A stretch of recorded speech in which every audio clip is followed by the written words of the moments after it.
DSC అయింది. ఎలా అవుతుంది ఇది? దగా డిఎస్సి.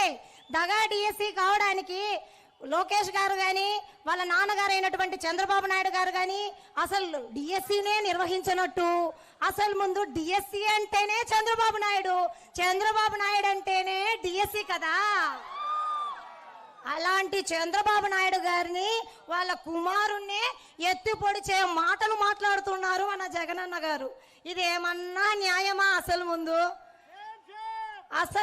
చాలా షేమ్. అసలు ముందు 5 సంవత్సరాల పాలనా కాలంలో ఎన్ని డిఎస్సీలు నిర్వహించారండి మీరు? ఒక్కటన్నా నిర్వహించారా? ఒక్క జాబ్ అన్నా ఇచ్చారా? అసలు ముందు ఇవ్వకపోను ఇచ్చిన వాళ్ళ మీద బురద చల్లడం.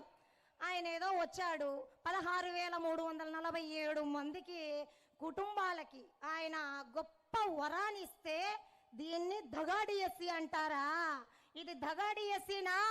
ఈ డిఎస్సి దగా డిఎస్సి కాదు. దగా డిఎస్సి అంటే మెగా డిఎస్సిలో సెలెక్ట్ అయిన ప్రతి ఒక్క ఆడవాళ్ళు మగవాళ్ళు ప్రతి ఒక్కరు యుద్ధానికి వస్తారు.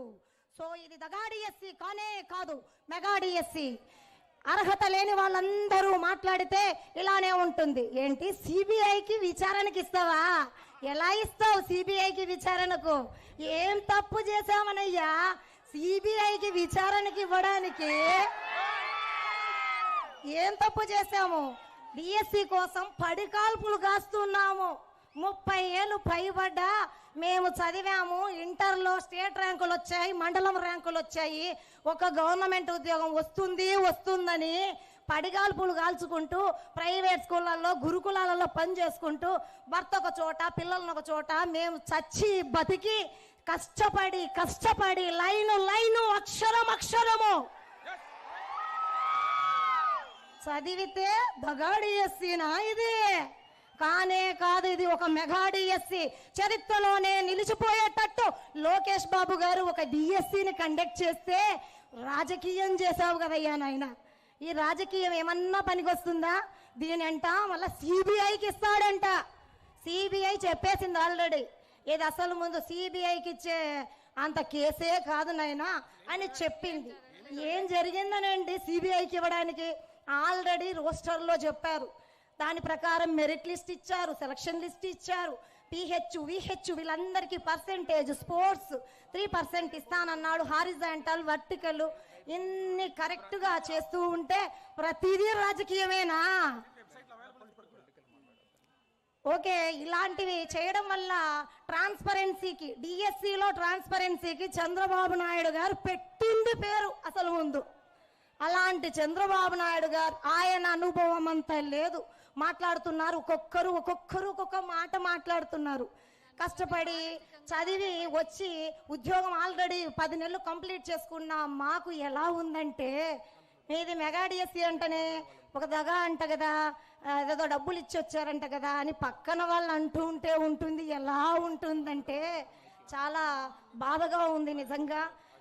మెరిట్లో వచ్చి కూడా అన్నిట్లో కంప్లీట్ మెజారిటీ ఉండి కూడా ఇలా మాట్లాడుతుంటే ఆ మాటలను వినడానికి మాకు చాలా సహనకరంగా లేదు, బాధాకరంగా ఉంది. ఇలాంటి బాధ అందరూ కూడా అనుభవించారా లేదా? అనుభవించే ఇక్కడికి వచ్చారు. ఇలాంటి మానసిక వేదనలు చేస్తే ఈసారి ఎలాంటి ఫలితాలు వస్తాయో కూడా వాళ్ళు గుర్తు పెట్టుకుంటే బాగుంటుంది. సో నాకు ఈ అవకాశాన్ని ఇచ్చిన పేదలందరికీ కూడా నా ధన్యవాదాలు తెలియజేసుకుంటున్నాను. సహచర ఉపాధ్యాయుడు కిరణ్ గారిని మాట్లాడవలసిందిగా కోరుతా ఉన్నాను.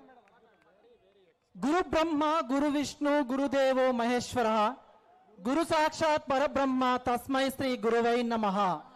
పశ్చిమ రాయలసీమ ఉపాధ్యాయులకు మెగా డిఎస్సిలో ఎన్నికైనటువంటి వ్యక్తులు ఇక్కడ వచ్చినందుకు సాదర స్వాగతం. ఇది ఆషామాషి మీటింగ్ కాదు. మన ఆత్మగౌరవాన్ని కాపాడుకోవడానికి కర్నూలు నడిబొడ్డున నిలబడి మన ఆత్మగౌరవాన్ని చాటి చెప్పుకుంటున్నాం.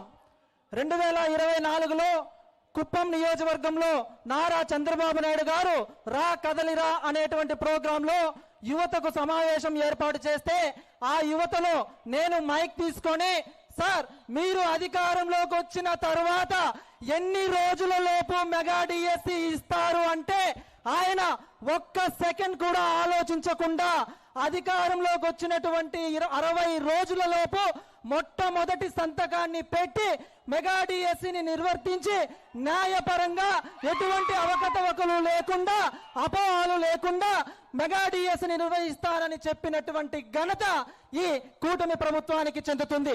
అటువంటి మెగా డిఎస్సి మీద అనవసరంగా లేనిపోని అపోహలు క్రియేట్ చేస్తున్నారు. వెనకటికి ఒక సామెత ఉంది, వడ్డించమ్మ వంకాయమ్మ అంటే వంగలేనమ్మ మంగళారమమ్మ అనిందంట. ఆ విధంగా 2029 నుంచి 2024 డిఎస్సి ప్రతి ఒక్కరూ తప్పనిసరిగా యూట్యూబ్లోకి వెళ్ళి కడప వార్తను లైక్ చేయండి, సబ్స్క్రైబ్ చేయండి. ఇట్లు మీ జి రమణయ్య, ఎడిటర్, కడప వార్త.